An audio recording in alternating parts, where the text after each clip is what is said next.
Ayan, makanta natin guys ha. Charot. Isang ampalaya. Sarap. Hindi mapait. Video nito, upload ko. Hanapin nyo lang sa Reels.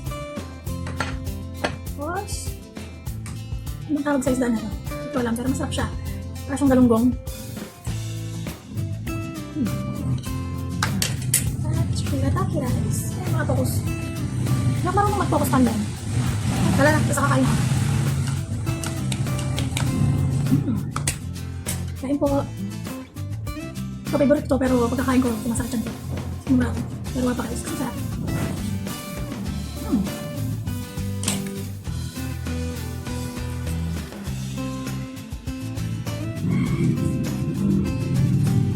Gusto ko tabi, hindi ko nalalaman tawag. Naliligyan ako isang palaya tapos isda.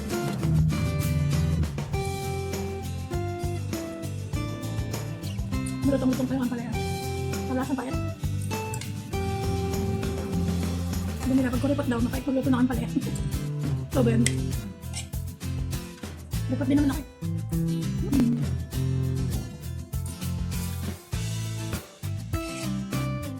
Kasi sa amin, pag nandito ako ng gulay, sigurado may partner yung isda, pritong manok, or pritong baboy. Ayaw nila kasi yung walang kapartner.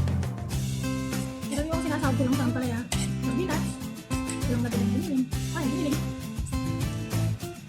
Pero ako yung ibang hipon, pero hipon din. Pero kasi nung hipon niya, nilalantahan ako, nadala ako. Nung kain ko pa lang ito ngayong araw, hindi ako nagkaroon. Natulog ko siya dito ako.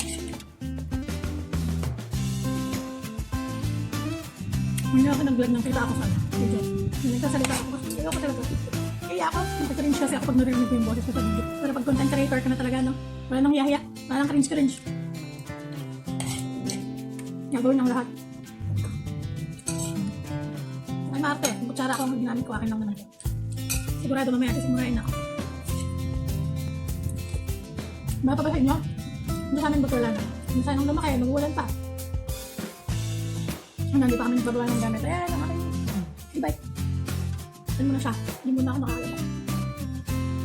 Buti na ako kasi hindi na ako nag-vlogs. Buti na ito, hawag na kayong ano dyan. Maputing na ito para sa akin. Kung makikita nyo ako nung dalaga ko, hindi na lang mag-talk.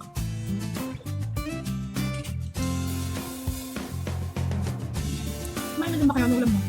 Lagi ko lang mabusog ngayon. Ay, lagi na lang ang gutom. Let's bite.